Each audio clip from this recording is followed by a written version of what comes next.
porque tiene mucho que ver con lo que anima el foro y las perspectivas que pues, necesitamos impulsar, ¿verdad? Dice: vuelvo hacia todos lados y miro el llano, tanta y tamaña tierra para nada. Se le resbalan a uno los ojos al no encontrar cosa que los detenga. Solo unas cuantas lagartijas salen a asomar la cabeza por encima de los agujeros y luego que sienten el atatema del sol, corren a esconderse en la sombrita de una piedra. Para nosotros, cuando tengamos que trabajar aquí, ¿qué haremos para enfriarnos del sol, Porque a nosotros nos dieron esta costra de tepetate para que la sembráramos. Hablamos, por supuesto, de una zona rural, pero vamos a ver lo que se acerca con la ciudad. Nosotros paramos la jeta para decir que el llano no lo queríamos, que queríamos lo que estaba junto al río, del río para allá, por Las Vegas, donde están esos árboles llamados casuarinas y las paraneras, y la tierra buena. No era este duro pellejo de vaca que se llama el llano. Pero no nos dejaron decir nuestras cosas. El delegado no venía a conversar con nosotros. Nos puso los papeles en la mano y nos dijo: no se vayan a asustar por tener tanto terreno para ustedes solos. Es que el llano, señor delegado, son miles y miles de yuntas, pero no hay agua, ni siquiera para hacer un buche hay agua. Y el temporal, responde el delegado, nadie les dijo que se les iba a dotar con tierras de riego. En cuanto allí llueva, se levantará el maíz como si lo estiraran. Pero, señor delegado, la tierra está deslavada, dura. No creemos que el arado se entierre en esa como cantera que es la tierra del llano. Habrá que hacer agujeros con el azadón para sembrar la semilla y ni aún así es positivo que nazca nada, ni maíz ni nada nacerá. Eso manifiéstenlo por escrito. Y ahora váyanse.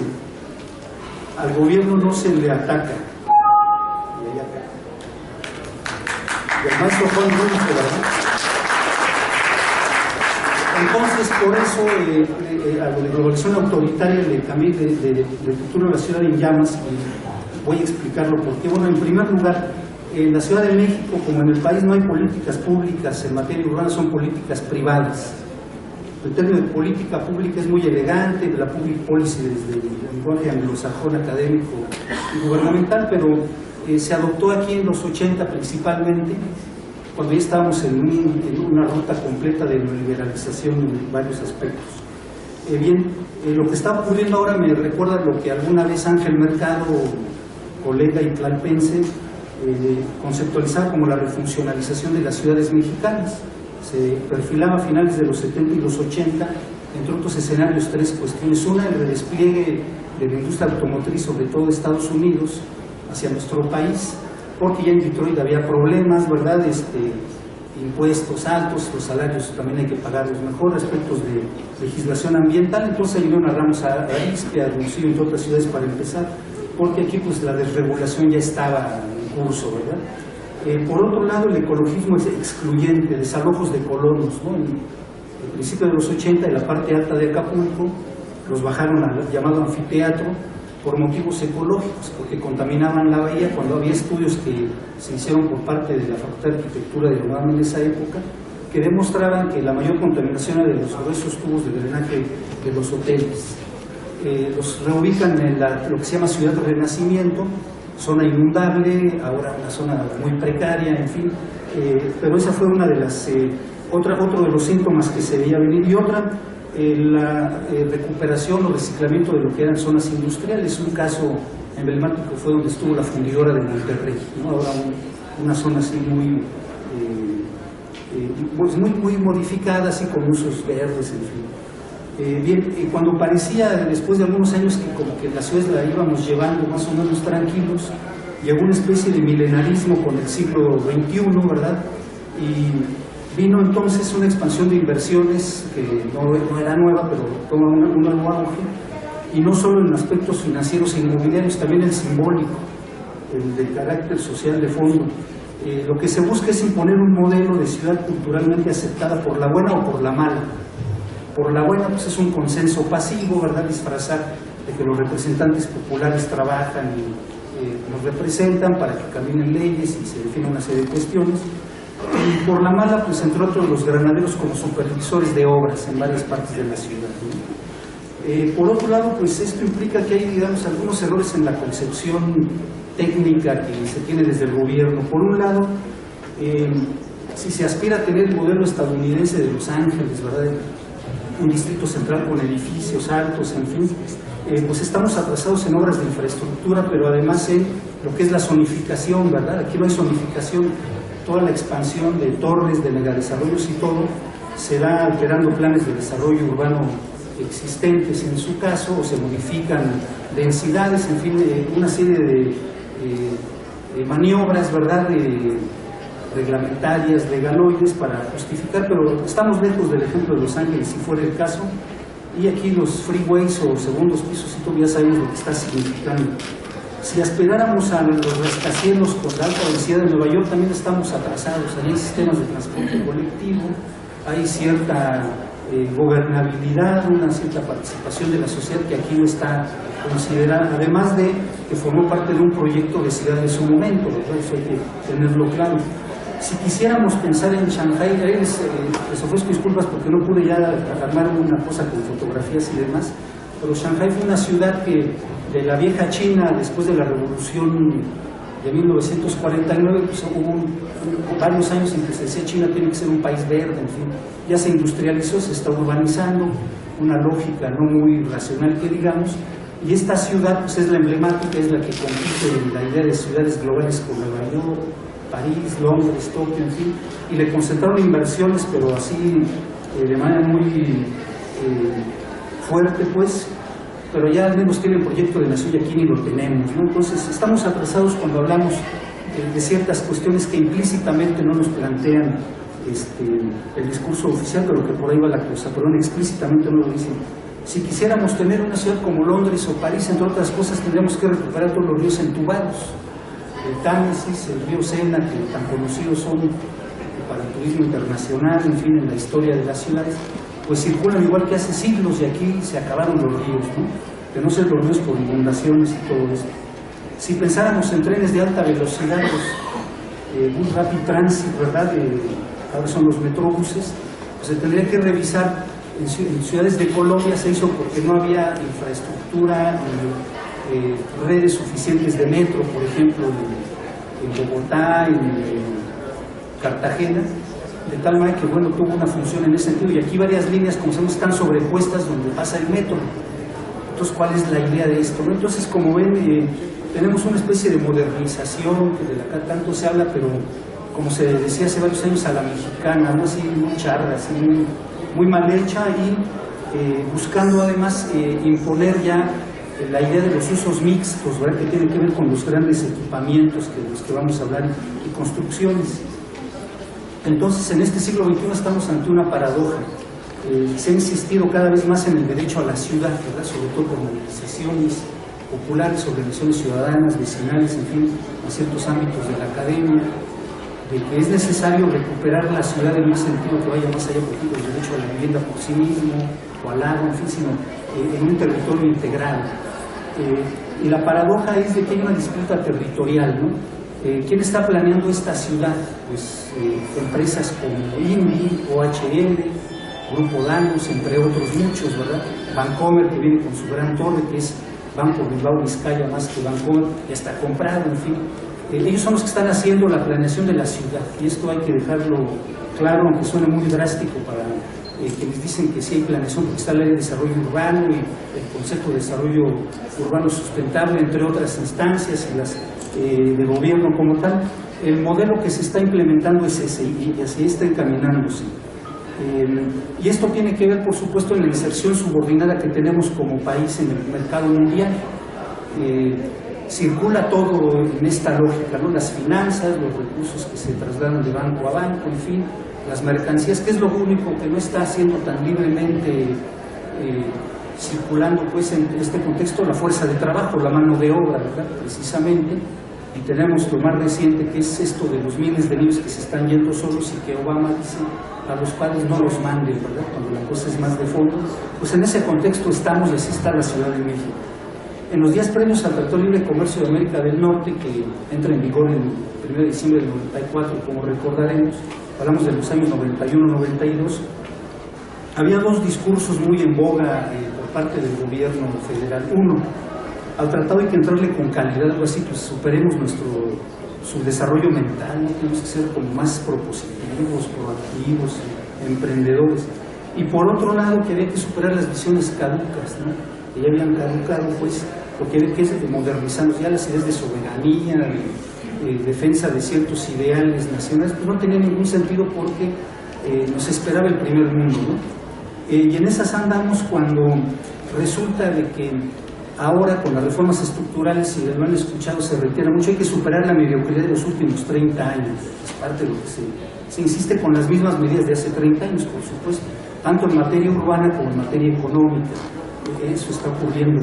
Pero además lo que está quedando claro es de que la globalización, contrariamente a lo que se decía en los discursos asépticos, así como que no hay ideología, todo está muy limpio y el mundo va caminando a un mejor futuro, el territorio sí está en disputa, ¿no? No hay esto de que se desaparecen las fronteras nacionales, fluyen las inversiones y todo se va modernizando. El crecimiento económico es la garantía para que todo marche mejor. Hay una lucha por el territorio, ¿verdad? La apropiación es importante para darle un sentido tan simbólico y económico, como ya decía, pero también lo que es importante es de que se busca, pues, lucrar con el mismo, ¿verdad?, para despojar a la sociedad de sus derechos o tratar de despojarla y de los bienes que son de carácter público. Con este asunto del primer mundo les quiero comentar, entre otros, los siguientes datos. Uno, hay un estudio que se hizo en una universidad de Inglaterra, ¿verdad?, sobre la vinculación entre las demás ciudades globales o mundiales y las firmas globales. Las firmas globales son las que muchos están decidiendo cómo se planea tanto la economía como las ciudades en nuestro país y en otros. En la Ciudad de México, de un grupo de 55 ciudades en ese estudio, ocupa el primer lugar de 5 ciudades latinoamericanas en esa vinculación entre las ciudades y la presencia de oficinas corporativas que toman decisiones, gestionan y manejan territorio, economía, finanzas. Y ocupa el lugar 18 de un conjunto de estas 55 ciudades con 43 puntos de 138 puntos potenciales.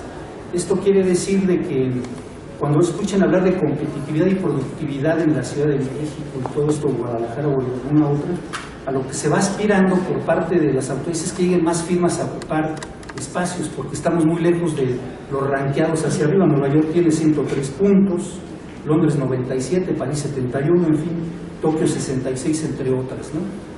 Y resulta que es una de las preocupaciones que se tiene, ¿no? Y hay que señalarlo porque si no nos confundimos con el discurso oficial que nos dice, no, es que nos preocupa la gobernanza y la participación social, y etcétera, ¿no?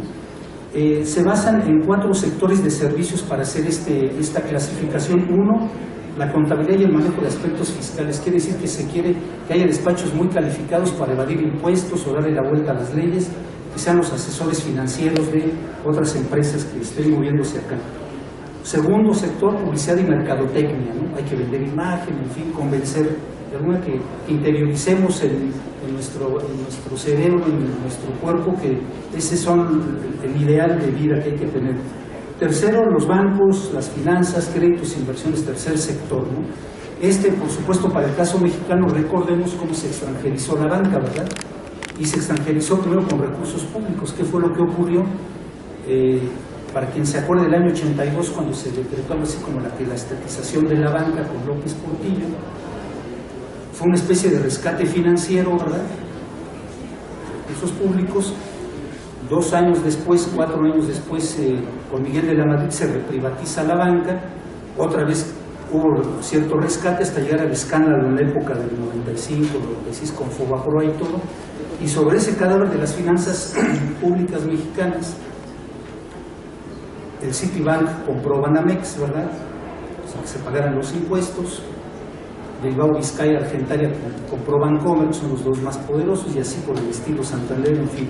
Entonces, bueno, ese es algo que anima mucho el pensamiento institucional. Necesitamos que estén aquí para que seamos modernos. Cuarto, oficinas jurídicas, despachos de abogados que manejen asuntos comerciales, mercantiles, y que en su caso pues sirvan para enfrentar a vecinos inconformes. Eso hay que decirlo también. Por otro lado, hay indicadores que por supuesto son cuestionables, como el Producto Interno Bruto por habitante, pero me encontré una información que me parece que es necesario comentarles acá. Según la Organización para la Cooperación y el Desarrollo Económicos, la OCDE, es un organismo cúpula a nivel mundial, le llaman el Club de los Ricos, porque hay países como México y Chile que no estarían ranqueados, como se dice, con anglicismos baratos. Bueno, que nos habla de cómo está algo así la economía por ciudades. Esto es interesante. En un estudio de 132 ciudades de 25 países miembros de esta organización, nuestra Ciudad de México ocupa el lugar 10 por Producto Interno Bruto total. Entonces, es la economía 10 sobre 132 ciudades. Muy parecido a lo que ocurre a nivel mundial. México es la economía 13 o 14 por ahí. Sin embargo, en Producto Interno Bruto por habitante, con todo y que no nos dice las desigualdades internas en la ciudad, pero ocupamos el lugar 121 de los 132. Entonces, no somos muy competitivos, no somos muy productivos, algo debe estar pasando, ¿verdad? Más allá de estas medidas privatizadoras a ultranza. Y el producto promedio es de cerca de $16,000 por habitante del año en la Ciudad de México, y estamos lejos de Los Ángeles con 56,000, Tokio 35,000, Seúl allá en Corea 47,000, entre otros casos. Incluso Lisboa, que es la capital de Portugal, de los países en crisis financiera en Europa, fue de los que llegó tarde al reparto de la modernización, tiene 30,000 en promedio de dólares por habitante al año. Entonces, cuando escuchamos todo este discurso de competitividad y productividad y demás, de fondo subyace de que lo que aportamos como ventaja comparativa es que tenemos mucha mano de obra ociosa, que hay que darle trabajo cuando se puede y en lo que se pueda. Entonces nos permite estabilizar lo que son los salarios. Ahora que se está hablando de cuestionar la idea del salario mínimo en el Distrito Federal, en fin, pero pues tenemos esa situación, ¿no? Un vasto, antes se decía ejército de reserva, industrial de reserva, pues es un ejército formal e informal de reserva, y pues eso es lo que da garantía de cierta productividad en esta lógica que impera. Hay un nuevo modelo de desarrollo urbano, se dice, a nivel presidencial desde febrero del año pasado. En una de sus múltiples presentaciones, digamos, casi cinematográficas, el presidente dijo que se iba a redensificar como uno de los 4 ejes de la nueva política urbana y de vivienda. Pero aquí lo estamos tomando en México, pues de que hay que construir torres y todo esto, ¿no? El Distrito Federal y Monterrey son las que van por delante, sobre todo el Distrito Federal, y pues tenemos algo así como copiando el urbanismo que se lleva a cabo en China, que ya les decía, o en Emiratos Árabes Unidos con la ciudad de Dubái, que va a estar de moda dentro de 4 años en el Mundial. Entonces, hay mucho efecto de imitación, ¿no? Los despachos que asesoran, autoridades y todo, pues muchos son extranjeros o de mexicanos con pensamiento extranjero, ¿no? que les dicen cómo hacer. Incluso, déjenme decirles, a propósito de las bicicletas, han hecho varias giras funcionarios de esta ciudad y de otras, también legisladores a Dinamarca, hay el modelo de las bicicletas. Se trae una calca pues a la mexicana, a la chilanga sería el caso nuestro, pero no ven todas las consideraciones de cómo es la estructura de la ciudad, la vialidad, la organización, la cultura vial, etcétera, y tenemos todo lo que está pasando, ¿no? En la ciudad, que las bicicletas ya están un problema y manejo, si alguien va en la banqueta, pues que tiene que mirar para todos lados porque puede venir alguien en bicicleta, ¿no? Entre otras muchas historias que tenemos de imitar modelos, ¿no? Tenemos ya varias décadas con una política urbana imitadora de modelos. Cuando les leía esto de Juan Rulfo, precisamente escrito hace más de 5 décadas, es porque pienso que tenemos en la ciudad de alguna manera un fracaso exitoso, es una palabra que ahorita les explico, de los modernizadores o especuladores, ¿no? Que es un concepto que me parece más claro. Ellos actúan con premeditación, alevosía y ventaja, dirían los abogados, ¿verdad?, en contra de las comunidades vecinales, porque éstas estorban. Esa es la idea que tienen en la cabeza, ¿no? Hay un despotismo, un desprecio hacia la ciudadanía que no se puede ocultar, ¿no? Y entonces tenemos que la ciudad está en llamas, haciendo un símil con lo que les leí. Los campesinos nos dieron tierra rocosa, de agostadero, semiárida, en fin. Aquí que se pretende, entre otras cosas, con la expansión de megaproyectos y todo esto, pues ir expulsando a la población, un concepto que en términos científicos, académicos, le llaman gentrificación. Pues hay que decirle desalojo o despojo de los espacios en que vivimos, ¿no? Y en ese sentido hay una invasión masiva del territorio, ¿no? Antes se veía que era como puntual y todo, salvo los ejes viales, que fue una una acción así, digamos, masiva en cierta parte de la ciudad. Ahora por todos lados prolifera esta acción, ¿no? Es una ofensiva fuerte y radical. Santa Fe fue el primer botón de muestra, sigue todo Paseo de la Reforma, lo que está ocurriendo en Coyoacán, ¿verdad?, en la zona de Joco, de Ciudad de la Salud y las ciudades que sigan, ¿no? Entonces, tenemos ahí que se trata precisamente de que en esta ciudad en llamas las grandes corporaciones mundiales y algunas nacionales también quieren ejercer su derecho a la ciudad. Pero ¿cómo lo entienden, verdad? Esa es la gran diferencia. Yo diría es el derecho de joder al vecino, pero no en el sentido vecinal que conocemos cotidianamente. Esto es, pero duro y a la cabeza, ¿no? La ciudad está en llamas porque seguimos siendo una ciudad subdesarrollada, con ingredientes neoliberales, en fin, inundaciones, abusos de poder, corrupción, ¿verdad? En los últimos años cada vez más hundimientos y agrietamientos en la zona urbanizada, tráfico de influencias, los intentos de privatizar el agua que decía Pedro Moctezuma hace un momento, esta inseguridad que se induce mucho por un modelo económico y político que así opera, en fin, delincuencialmente, la militarización y granaderización de la ciudad de alguna manera, y el Zócalo, como ustedes saben, pues ya es un espacio acotado, ¿no? Ya no es muy fácil llegar ahí, ya hay que entrar en una serie de broncas ahí. Bueno, hay una retórica entonces de carácter tecnocrático, un lenguaje sofisticado, así muy elegante si se quiere, y con las zonas estas de desarrollo económico y social pasa algo similar que con la SEDEC, las zonas especiales de desarrollo controlado de los años 90. No tienen fundamento legal en sentido estricto. La ley de desarrollo urbano no fue reformada, ni antes ni ahora, para crear esas figuras. Estas son medidas administrativas. Puede venir toda una argumentación que con base en el artículo tal de la ley orgánica del departamento antes, ahora es gobierno del DF, que parecen lo mismo, el reglamento interior de la administración pública, ley de desarrollo urbano y tales y cuales leyes, se da todo ese catálogo que fundamenta, pero que no demuestra ni da los argumentos que en sentido estricto corresponden al tipo de acción e intervención que se hace, ¿no? Entonces, es un caso similar, estamos en una regresión de casi 20 años, ¿no?, en ese sentido. Bueno, por otro lado, es importante señalar que este diseño de megadesarrollos, ya sean verticales o relativamente horizontales, como el que se está generando ahí en lo que fue el Toreo de 4 Caminos, que luego les platicaré brevemente, se basa en argumentos que son muy engañosos también. Obtienen certificados de sustentabilidad, ya sea expedidos por Autoridad de México o por despachos internacionales, es que sí están muy reconocidos en Estados Unidos y en España, no sé dónde. Bueno, los especuladores están en todo el mundo, tampoco hay que irnos con la finta de que es de algo de como la Comisión Federal de Electricidad, ¿no?, que dicen que es de calidad mundial o algo así, pues depende de qué mundo hablemos. Bueno, hay una falsa sustentabilidad y funcionalidad. Se busca crear espacios tipo islotes o islas en la ciudad que tienen un funcionamiento propio y autónomo. Van a reciclar agua, van a tener un manejo sustentable de la energía, van a poder ser estas fotovoltaicas, en fin, para que se aproveche la energía solar. No se nos dice nada cómo van a despojar de agua el entorno cercano, por ejemplo, ¿no?, ni cómo haber congestionamientos viales que, aunque se vendan más autos híbridos, pues el caos vehicular que existe pues se incrementa y se ha incrementado en donde se ha hecho esto. El caso de Santa Fe es emblemático. Ahí ocurrió algo muy elemental.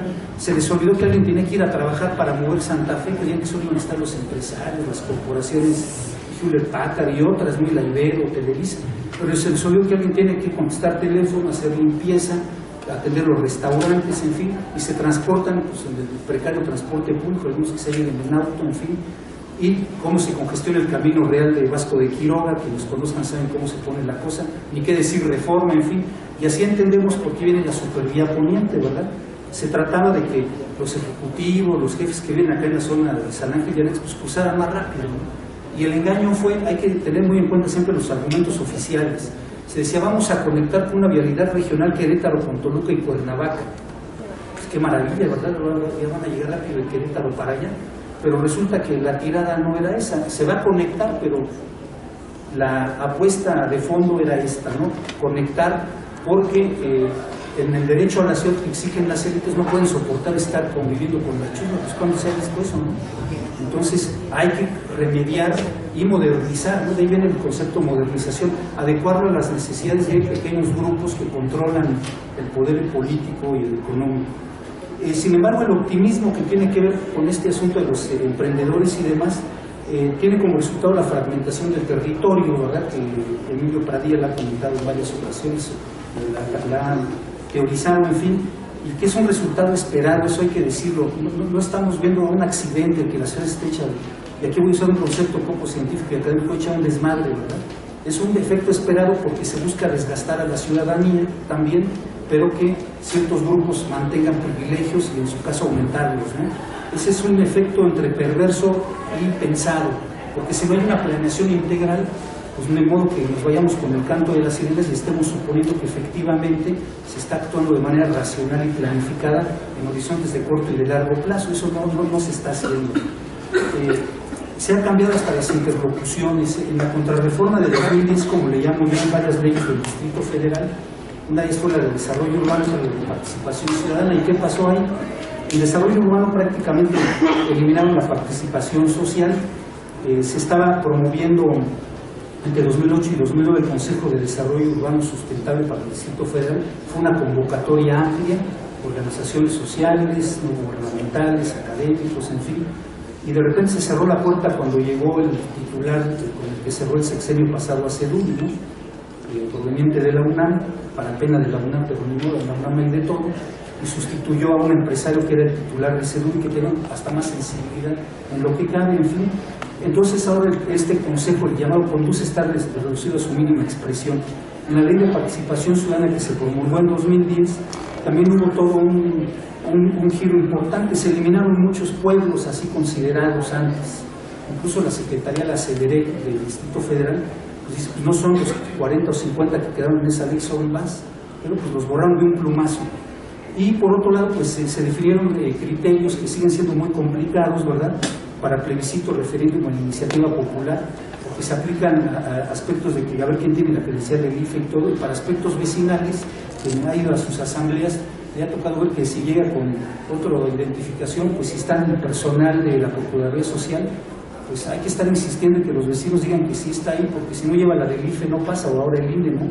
Entonces, esta ley de participación ciudadana tiene un carácter también ahí de ir reduciendo posibilidades de gestión y lucha, al menos en el ámbito legal, ¿no? Nos quedan otros. Y bueno, la política urbana entonces en los últimos años ya se basa en proyectos arquitectónicos de este tipo, no es una planeación como tal. Yo diría que se trata de proyectos de corto alcance con alta rentabilidad, que son parasitarios de la ciudad. ¿Y por qué digo que son parasitarios? Porque están chupando, succionando las plusvalías que se crean socialmente, ¿no? Con obra pública, con el trabajo que por décadas hemos hecho los habitantes de la ciudad para estar acá, en fin, pues todo eso de alguna manera es construir ciudad, independientemente de que no sea con un plan así en sentido muy estricto en lo técnico, pero ahora con esta irrupción se rompe incluso esa forma de hacer ciudad, ¿no?, con todos sus asegúnes.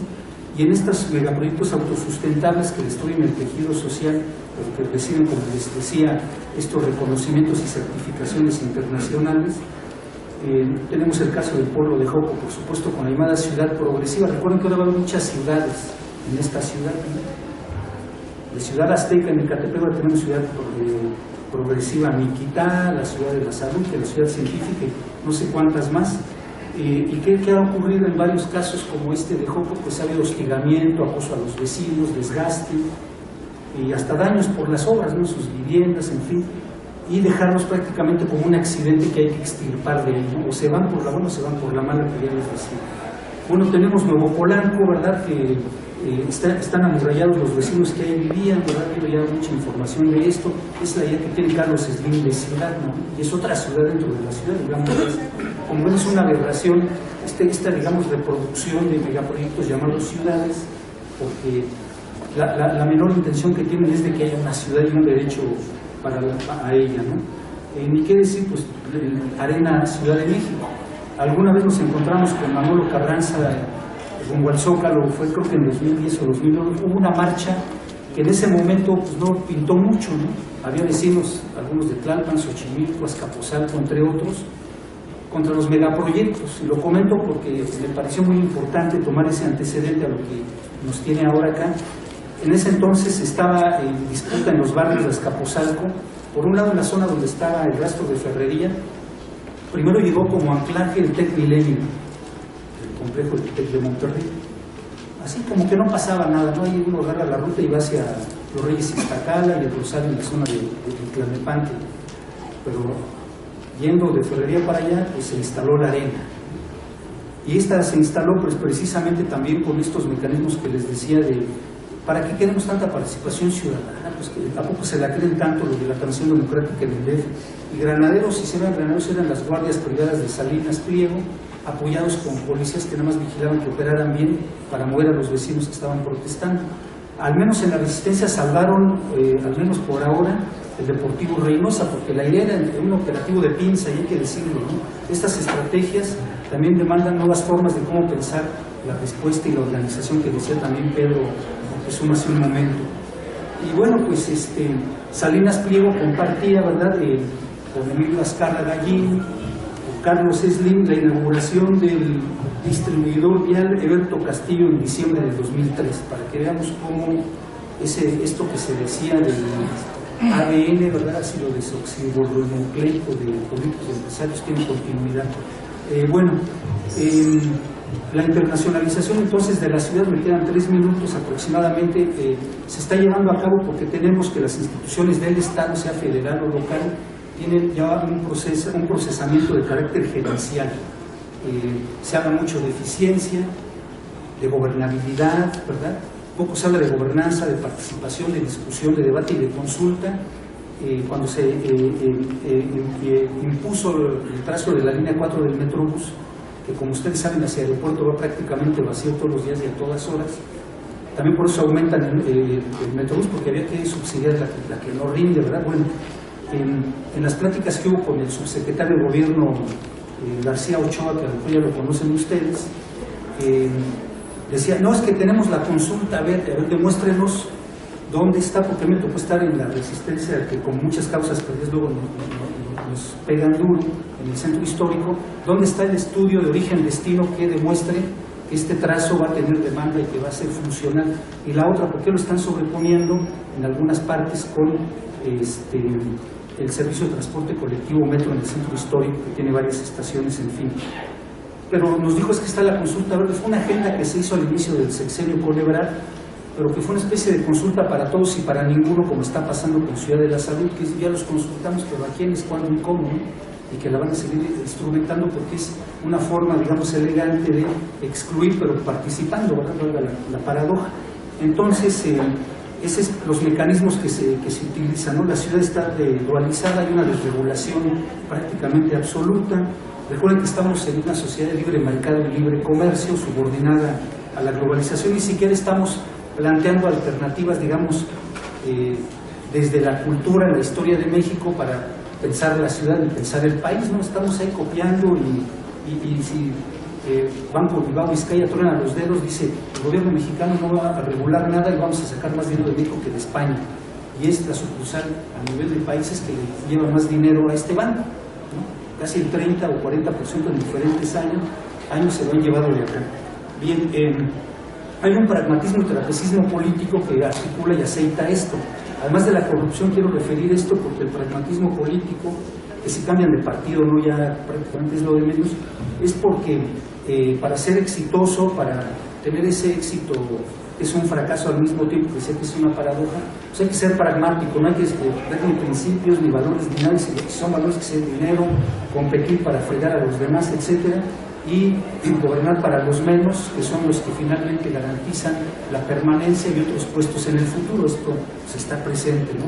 Entonces, ahorrar democracia está presente ahí. Y ya para terminar, señalar que en la Ciudad de México vivimos una especie de golpe de Estado. ¿Qué quiero decir con esto? Voy a retomar los lemas de 4 jefes de gobierno, ¿verdad? Desde que hay elecciones acá. ¿Dónde quedó la ciudad para todos? Esa es una pregunta. Y la ciudad de la esperanza, ¿cómo quedó la esperanza? ¿Sí? Esperamos la venida del Señor Jesucristo, qué bueno. Está la ciudad de vanguardia. ¿Vanguardia de quién y para qué, no? El sexenio pasado fue el arranque y consolidación de un proceso que estamos viviendo ahora, y donde decidimos juntos quiénes, ¿verdad? Con los consejos de administración de las corporaciones, que en la medida que ocupen más espacio en la Ciudad de México nos vamos a arranquear al alza, o de qué se trata, ¿no? El chiste es que los inversionistas estén bien, ¿no? Densificar, ya decíamos, es otro de los problemas que está presente con todo esto, pero hay otros actores, y ya con esto termino, que tienen que ver con esta reurbanización, aparte de lo que les decía de bancos y demás. Por supuesto, la industria automotriz. En 1983 circulaban entre 300.000 y 400.000 vehículos en la zona metropolitana del Valle de México.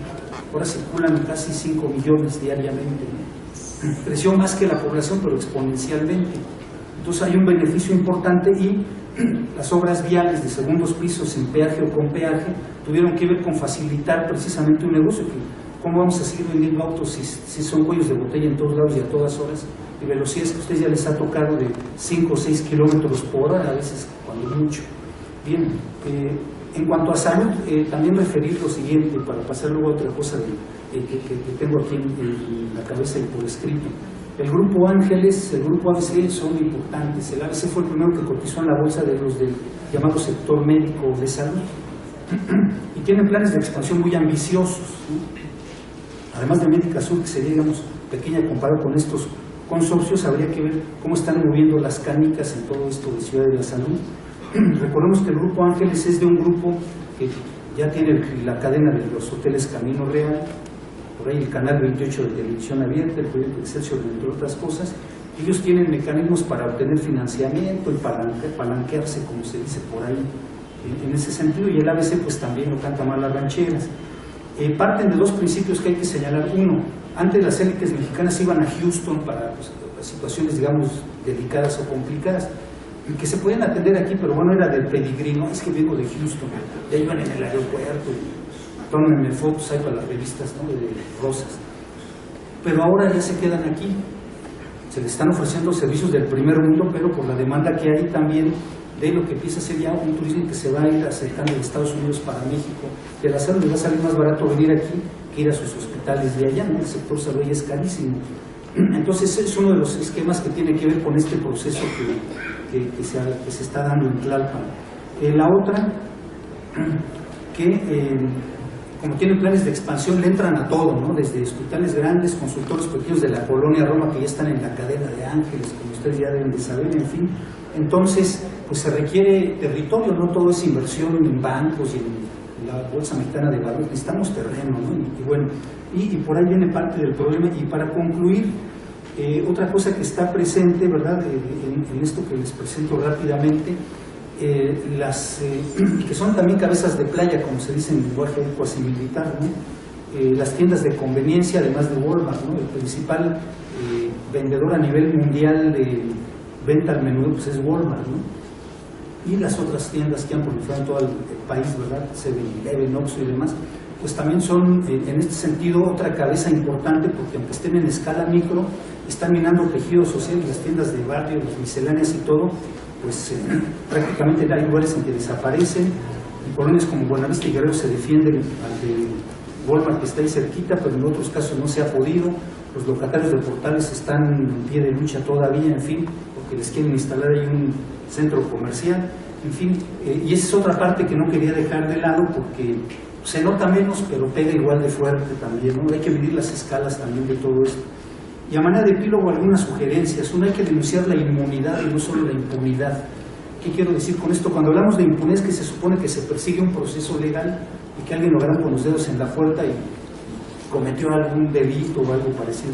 Pero también hay inmunidad, que es que se garantiza que el marco jurídico, y en su caso los ministerios públicos, cuando les toca operar, dejen lavado el asunto de tal manera que esté inmune al peligro, como se dice, vacunas antitétanos y todo, ¿no? Salgan de cuenta que es eso. Otra, hay que globalizar la defensa del derecho a la ciudad, ¿no? Eso es importante, porque si no también nos aislamos. Y globalizar en diversos sentidos, ¿no? Tanto en nuestra ciudad como en otras, en fin. Unir los esfuerzos, las sonrisas, los corajes, la organización y la movilización, pues de nuevo es importante, porque si no es más difícil. Les recuerdo, por ejemplo, fue un caso irrepetible pero importante como antecedente histórico reciente. Con el sismo de 1985 hubo un quiebre temporal al menos de lo que era la política urbana que se seguía en esta ciudad. En ese entonces Ramón Aguirre Velázquez, el que era regente, lo declaró pelonamente, como se dice, ¿no? Si se tienen que ir de la ciudad por no poder pagar, pues se van, porque los impuestos van a aumentar y los servicios y todo, ¿no? Lo declaró entre 83 y 84. Por otro lado estaba el proyecto de el centro histórico convertirlo a centro financiero, ¿no? Pero fuerte, así, lo que hay ahora no tiene que ver con eso. Pero ocurre el sismo, hay una resistencia social que luego se fue perdiendo porque se viviendizó y se politizó en un sentido que ahorita les digo que quiero comentar como una repolitización, y se logró, digamos, parar al menos temporalmente la idea de hacer una modificación radical para otros usos y gentrificar o desalojar, que me parece más correcto, porque además desalojo está en el ámbito del derecho internacional, ¿verdad? Las observaciones de Naciones Unidas sobre vivienda adecuada plantean una observación sobre el desalojo forzoso, ¿no? Y gentrificación suena bonito, pero bueno. Otra cuestión, la democratización cotidiana y de la planeación. Antes había planes de barrio, programas así que se podían más o menos discutir en el ámbito local, ahora en la delegación si se puede, en fin, pero nos están llevando al baile para modificarlo así casi como en los cabildos municipales. Cómo se construyeron miles de viviendas allá en Iztapaluca o en Tecámac. Pues hubo un acuerdo del cabildo acá a puertas cerradas y abrieron para 20.000, 30.000 viviendas y todo esto. Quizás de otra manera, pero parecido. Hay que recuperar la soberanía que nos quieren quitar, tanto la soberanía nacional como la popular. La soberanía popular es nuestro derecho a decidir, ¿verdad? Y que no nos conculquen los derechos que tenemos. Tiene que ser pues intersectorial, ¿verdad? También. Si hay demandas de agua, de vivienda, en fin, pues hay que unificarlas, porque luego también a veces nos ha pasado en movimientos anteriores que sectorizamos, ¿no? O territorializamos un ámbito más o menos local, pero no interactuamos un poco más, y eso es algo de los desafíos ya en este siglo XXI. Repolitizar las luchas es que no caigamos en la partidización fracasada en que estamos, ¿no? Tenemos que politizar ciudadanamente y que los que están en la acción política se subordinen a la dinámica popular y ciudadana, porque si no nos llevan otra vez a ciertas inercias. Si no se preocupen, yo los represento y tal, ¿no? Que son las raíces del caudillismo en México y todas otras cosas. Cuando se plantea que renuncien algunas funciones, como ayer o antier salió que se solicitan por varios comités vecinales que se vayan Newman y Müller, Sedubi y Medio Ambiente respectivamente, el problema es quién llegaría en su lugar, ¿no? Entonces hay que reflexionar esto, ¿no? Para que se queden, pero tenemos que generar una propuesta que logre superar este dilema que nos tiene entrampados. Confianza en nosotros, ¿no? Pues la autogestión que podamos generar es importante, y pues habría que ver cómo cambiamos las agendas. Se avecina para los días 1 y 2 de julio en el Palacio de Minería, allá en el Centro Histórico, un llamado primer encuentro para gobiernos metropolitanos. Si uno ve el temario, no se habla nada de megaproyectos ni nada de esto. Quiere decir que en el lenguaje institucional que subyace en esta convocatoria, pues no están queriendo entrarle, porque es un hecho que no le van a entrar, que alguien se le prende el foco ahí, que la ciudad está en una situación de riesgo, ¿no? Y entonces hay que seguir hablando de los temas formales, ¿no? Formales en el sentido, bueno, está en la legislación, en el discurso internacional y en intenciones, pues hay que se quede, ¿no? Y bueno, y con eso termino, les agradezco su atención y mayormente comentarios, críticas y demás. Gracias. Bueno, agradecemos la participación del doctor Daniel Felipe Velázquez. El Frente Ciudadano le entrega su reconocimiento y vamos a leer un pronunciamiento. Nos habían prestado las instalaciones hasta las 3 de la tarde, pero tuvieron una necesidad urgente. Entonces, lo tenemos hasta las 2 de la tarde. Vamos a leer el pronunciamiento general. La idea es, leemos el pronunciamiento, o sea, porque la preocupación de muchos aquí es cómo amarramos esto con acciones concretas, ¿no? Entonces vamos a leerlo y opiniones rápidas como para enriquecer a los demás y sobre eso, ¿no? Ya, porque ya tenemos que salir de los espacios.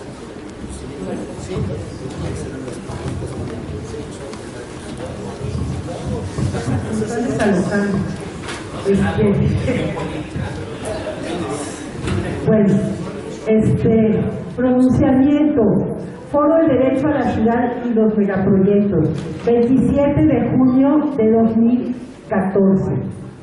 La Ciudad de México, construida a partir de la lucha y el sacrificio de muchas generaciones, que con su trabajo y dedicación hemos construido nuestras casas, cuidado los parques, luchado por nuestras escuelas y por la cultura, organizándonos como ciudadanía consciente y soñando con una democracia justa, representativa y auténtica, de y para el pueblo.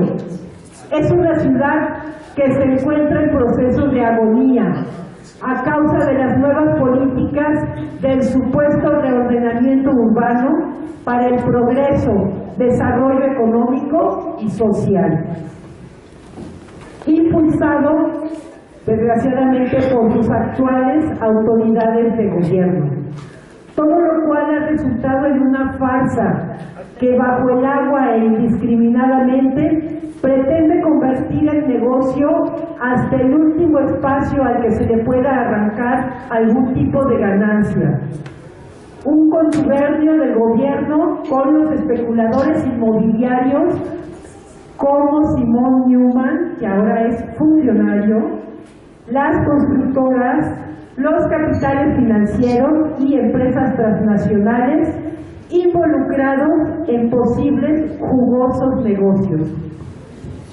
En el mismo sentido, la Carta de la Ciudad de México por el Derecho a la Ciudad, surgida y negociada con el gobierno del Distrito Federal en el 2007, parece que para este nuevo gobierno, supuestamente de izquierda y social, ahora es letra muerta. Los ciudadanos, habitantes de la ciudad más grande del mundo,